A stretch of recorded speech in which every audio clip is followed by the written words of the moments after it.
찬양에 감사를 드립니다. 우리 좌우에 있는 분들과 함께 그리스도 안에서 사랑합니다. 인사를 나누십시다.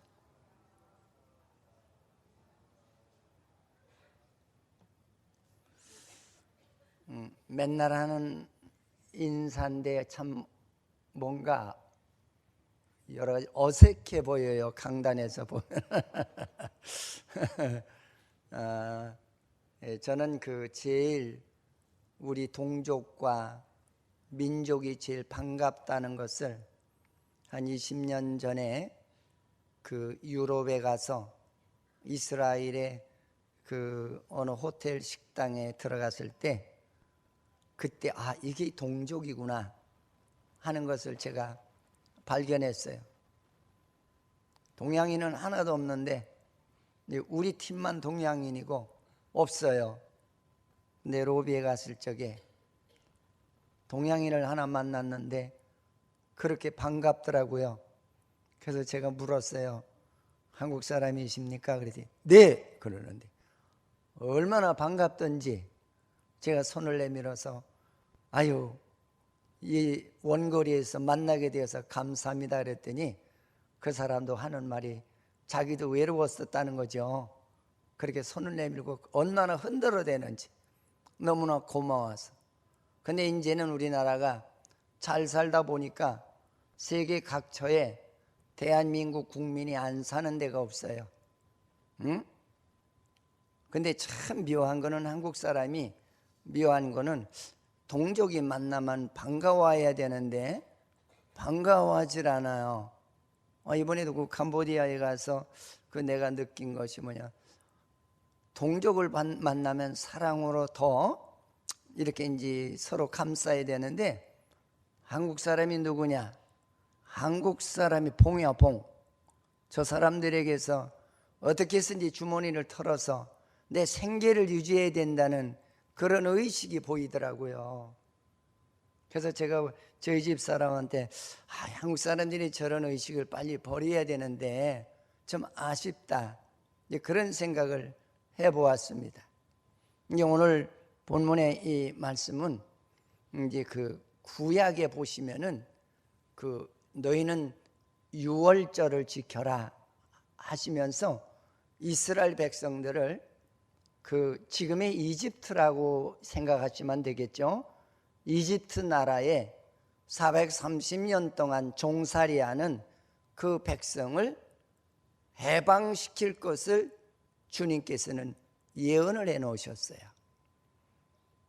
그래서 유월절 때는 어떻게 행사를 해야 되느냐라고 하는 것을 말씀을 하셨는데, 유월절 때는 어린 양을 잡아서 피를 인방에 바르고, 인방이라고 하면은 문틀을 얘기하는 거예요. 여러분, 집은 그 집에 들어갈 때 제일 가운데에 문이 있습니다.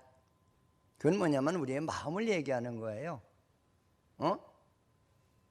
그리고 그 양을 잡아서 매인에 한 마리씩 어린 양을 잡아 먹으라고 하는 말이 나와요.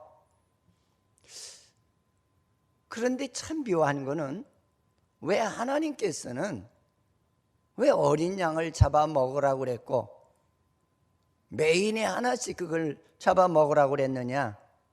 피는 왜 바르라고 했느냐? 그 말씀을 우리가 이해를 하지 못하면서 여기까지 우리가 예수를 믿는다고 온 사람들도 없지 않아 많이 있습니다. 좀 안타까워요.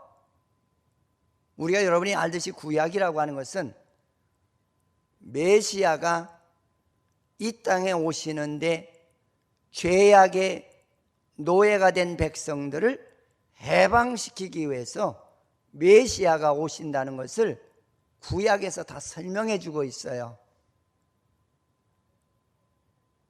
그런데 하나님의 백성들을 해방시키는 방법이 어린 양의 제물로 해방시키시겠다는 거예요. 그 어린 양은 뭘 얘기하는 거냐? 어린 양은 이제 모든 짐승이 마찬가지죠. 어리다라고 했을 적에는 갓 깨어난 병아리, 갓 태어난 강아지, 곰, 송아지 이런 걸 얘기하는 게 아니라 태어나서 아직 진짜 청결하고 맑게 자란 그 단계까지. 그러니까는 짐승 같으면은 아직 그 교미를 하지 않은 그런 암놈이나 순놈을 어리다고 얘기하는 거예요. 응? 언젠가 제가 시내 가다 보니까 송아지 고기 팝니다라고 하는 불고기집이 있더라고요. 그 뒤는 어떤 아시는 분이 지인이 그러니, 목사님, 아니 송아지 고기를 판대요. 저기는 그 송아지 잡아서 득이 있나요? 그런 이야기를 하더라고요. 그래서 내가 이제 웃으면서 이분 이걸 모르시는구나. 그거는 아직 그 어미로서의 과정을 거치지 않은 그런 소를 말하는 거다. 그래서 그런 고기는 냄새도 안 나고 맛이 깨끗하다고 그랬어요. 그랬더니 그런 거냐고 그런 얘기를 하시더라고요. 오늘 이 말씀은 우리 주님이 이 땅에 오시는데 죄가 없는 모습으로 양같이 죽으실 것을 구약에서 예언해 놓으신 거예요. 응? 그러면 하나님은 왜 양같은 제물이 되라고 하셨느냐? 그는 왜 그런 이야기를 하셨느냐면, 죄를 사함받는 길은 죄 없는 자가 죽어야 죄 사함을 받게 되어 있어요. 우리도 그러죠. 법정에서 증인을 쓰잖아요. 죄 없는 자가 증인을 쓰는 것이지 죄인이 죄인을 증인 쓰는 법은 없습니다. 하나님의 뜻이 죄 없는 그런 하나님의 아들 예수 그리스도가 이 땅에 와서 우리를 죄 가운데서 구원하시기 위해서 양같이 죽는다는 거예요. 근데 우리 주님이 꼭 양같이 죽으셨거든요. 그 양은 어떻게 죽느냐? 양은 이렇게 수평대 같은 데다가 한 2m 정도 되는 데다가 산채로 목을 매달아요. 목을 매달아서 달아놓으면 이니 맹맹거려요. 그러면은 산채로 이 가죽을 도려요. 발목을 도리고 양 이 허벅지 있는 데를 갈라서 산채로 껍데기를 벗겨요. 저는 그게 유럽에 가서 그 잡는 모습을 보고 이놈들 되게 잔인하다. 근데 성경에는 우리 주님께서 하신 말씀이 양같이 죽으실 것을 얘기하셨거든요. 근데 왜 그렇게 잡으냐 그랬더니, 양은 이 굿기름이 많아서 체온이 떨어진 다음에 껍질을 벗기면 안 벗겨진대요. 그래서 양에 잡는 법칙이 살았을 적에 그렇게 껍데기를 벗긴다는 거예요. 뭘 얘기하는 겁니까? 우리 주님이 산채로 십자가에 매달려서 옷을 벗김을 당하시고, 그 다음에 사방에 찔림을 받으시면서 그렇게 죽으셨잖아요.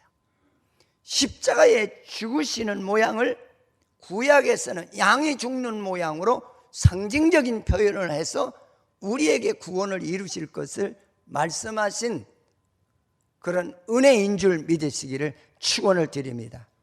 근데 우리가 그 말씀이 무엇인지도 모르고 그냥 읽어만 나가는 그런 신자가 아마 되지 아니하여야 되리라고 믿습니다. 그래서 이 구약이 말하는 때가 언제였느냐면 6월절 명절 큰 날이라고 그랬어요.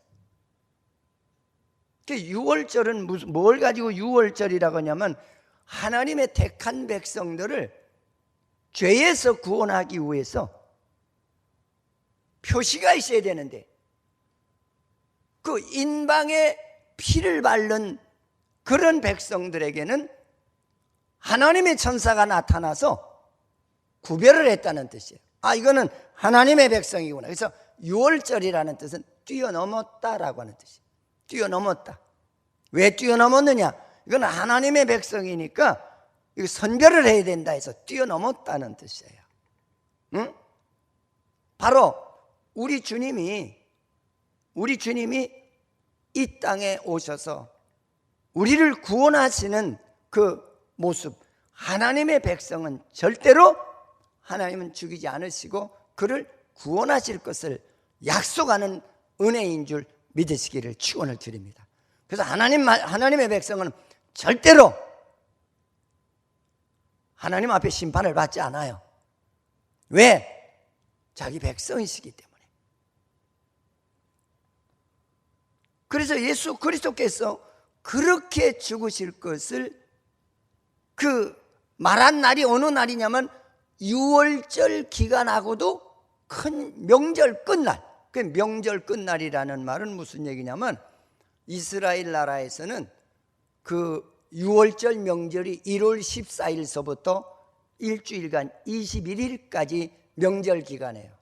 그건 우리도 똑같잖아요. 요새 젊은 세대들은 잘 모르는데 우리도 옛날에는 구정 1월 1일 날 아주 크게 명절을 세고 그 다음에 보름날 마지막 15일 날 그때 또 떡을 하고 소나 돼지를 잡아서 그때 또 큰 명절을 세우거든요. 근데 요새는 그 전통적인 명절관이 없어지고 있어요.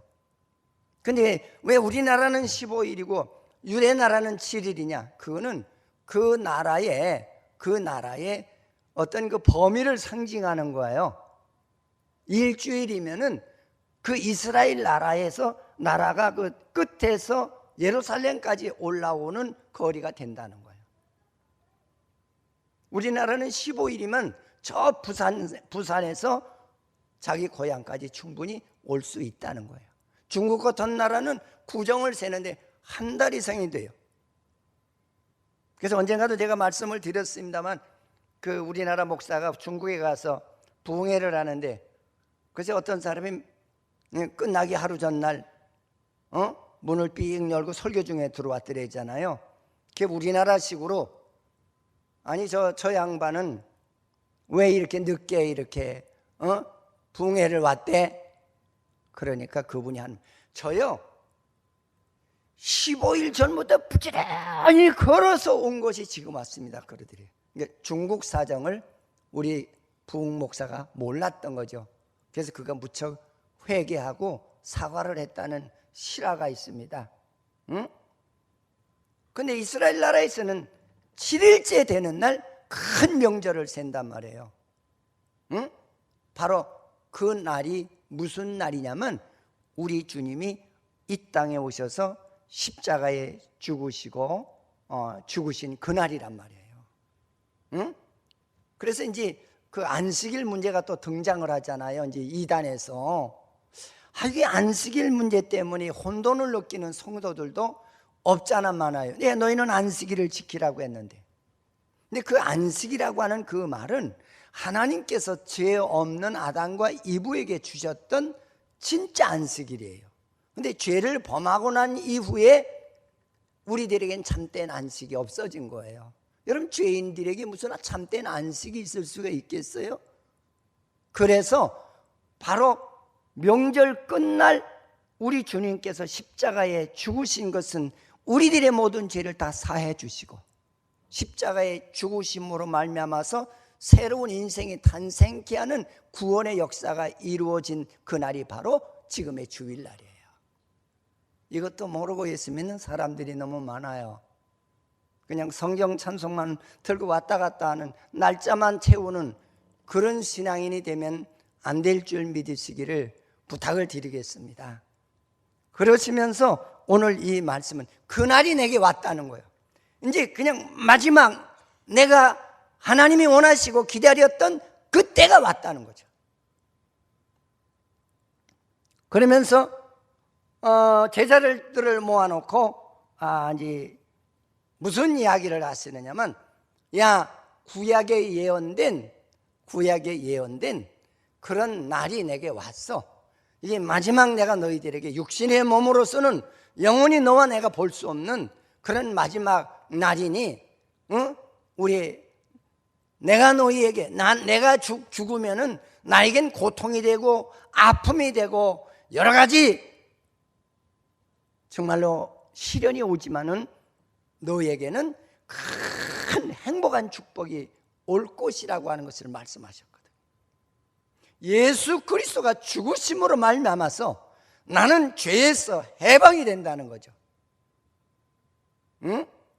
그리고 너에게는 새로운 인생이 탄생하는 구원의 역사가 있을 것을 말씀하시는데요.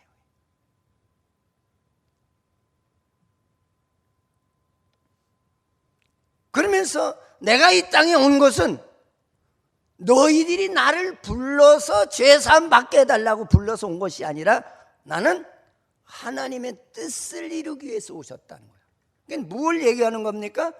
우리의 구원받은 성도도 이 세상을 살아가는 과정 속에서 내가 해야 할 의무와 사명이 뭐냐는 것을 묻는 얘기 아니에요. 예수 그리스도처럼 너희들도 이 죄악의 노예가 되어서 해방될 수 없는 그 하나님의 백성들을 찾아가서 내가 조건 없이 사랑의 희생양이 되어서 그를 구원할 사명을 예수 그리스도가 와 같이 우리에게 주셨다는 거예요. 그러면서 그 생명을 우리가 소유하기 위해서는 내가 주는 이 떡을 먹으라고 했던 거예요. 여러분, 떡이라는 걸 한번 그냥 막연하게 떡 그렇게만 생각하지 마시고요. 이 떡이라고 하는 것은 어떤 한 생명체가 흔적이 없이 사라져야 되고 자기 모양이 드러나지 않음으로 말미암아서 아마 그 얻어지는 결과가 떡이에요. 응? 여러분, 떡 보세요. 그 이제 쌀 모양이 있어요? 없어요. 다 가루가 되잖아요. 그 주님의 구원의 역사라는 게 뭘 얘기해? 나는 이 땅에 와서 내 하나님이 나는 원래 하나님이신데 하나님의 흔적을 다 너희들을 위해서 다 희생의 떡이 되도록 헌신하시겠다는 그런 얘기예요. 응? 그래서 내가 주는 이 떡을 받아 먹으라고 그랬거든요. 그건 진짜 뭐 사람의 살을 먹은 사람이 누가 있어요? 여기서 말하는 떡이라고 하는 것은 뭘 얘기합니까? 하나님의 말씀의 생명의 떡을 먹으라는 거예요. 여러분, 하나님 말씀 먹지 않고 신앙이 성장한다는 것은 이거는 있을 수 없는 거거든요. 그러면서 주님께서는 이 땅에 오셔서 나는 진리다 그러죠. 진리. 내 말씀은 진리고 나는 그 진리를 삶으로 보여주는 존재라는 것을 우리에게 보여주셨거든요. 네가 이 생명의 말씀의 떡을 먹고 네가 삶으로 많은 자들에게 진리된 증거를 보여주라는 거예요. 그러면 그거를 본 사람들이 변화가 일어난다는 거예요. 그래서 이 떡을 먹으라고 준 거예요. 여러분, 떡을 먹는 성도가 되시기를 축원을 드리겠습니다. 그러면서 우리에게 또 무슨 말씀을 하시느냐면 떡을 주시고 난 다음에 잔을 드시는 거예요. 잔을 드시면서 무슨 얘기를 하냐면 이 포도즙을 주면서 이걸 받아 먹으라. 이거는 생명을, 죄 사함을 받게 하는 생명의 피라는 거예요. 그러면 우리들은 이제 이 말을 볼 적에 아니, 그게 무슨 얘기야? 근데 저는 그 이스라엘에 가서 그 가나라고 하는 그 동네에 가서 제가 느낀 것이 하나가 있어요. 아, 저걸 말씀하시는구나. 그 가나라고 하는 동네는 주업이 뭐를 하냐면 포도 생산을 많이 해요. 그 포도주도 많이 포도주도 종류가 한두 가지가 아니더라고요. 거기 가면 시식을 해요. 잡숴보시라. 여기까지 오셨으니까 기념으로 잡수시고 포도주도 사가시라고. 여러 잔으로 하나씩 주는데 많이는 안 줘요. 그래서 왜 많이 안 주냐 어떤 목사님이 얘기했더니 웃어서 당신네들은 성직자 아니에요. 먹고 취하면 큰일 납니다. 근데 진짜 저도 조금 이렇게 한 2, 3mm 정도 먹어봤을까. 그런데 이야, 혀끝에 다니까 눈이 뻘거져요. 그렇게 강하더라고요, 도수가. 응? 근데 그거를 만드는 과정을 봤더니 생포도를 갖다 놓고요, 장화를 깨끗이 물에다 닦아서 이런 큰 항아리에 넣고 거기 들어가서 밟는 거예요. 그 생포도를 밟아서 터뜨리는 거예요. 저는 그거를 보는 순간에 오늘 이 본문의 말씀을 많이 저는 이해를 했어요. 나는 이 땅에 와서 원하지 않는 너희들을 통해서 내가 짓밟힘을 당해서 내가 피를 쏟아야 되고, 그 피를 쏟음으로 말미암아서 너의 죄를 사함받게 하기 위한 존재로 이 땅에 오셨다라고 하는 것을 이렇게 말씀하시는 내용인 줄 믿으시기를 주의 이름으로 축원을 드리겠습니다. 우리 주님이 죽으심으로 말미암아 어떻게 죽었느냐? 죄인들이 짓밟아서, 응?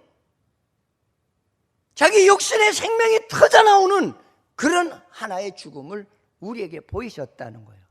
그 잔을 나누면서 이걸 받아 먹어라, 이거는 내 피니라, 내 죄사함을 얻게 하는 피니라, 그 얘기예요.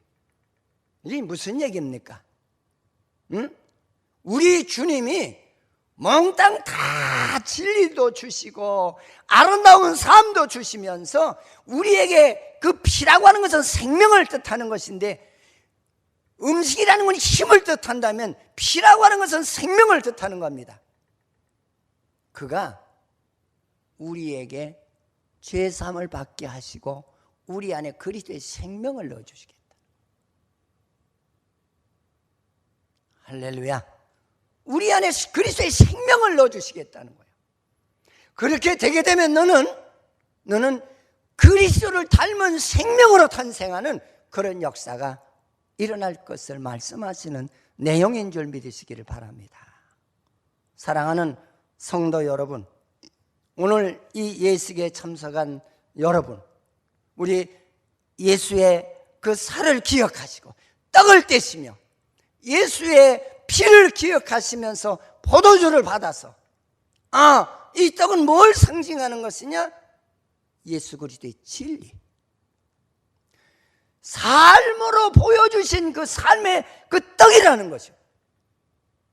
이런 사람은 뭘 보고 배우고 먹어야 사는 거예요. 스승한테 배우지 않았는데 어떻게 우리가 뭘 알 수가 있겠습니까? 응? 주님이 진리이신 그 떡을 가지고 이 땅에 오셨는데 그는 입으로 전하고 삶으로 전했다는 거예요. 이 떡을 받아 먹으라는 거예요. 이 떡을 먹는 성도가 되시기 바랍니다.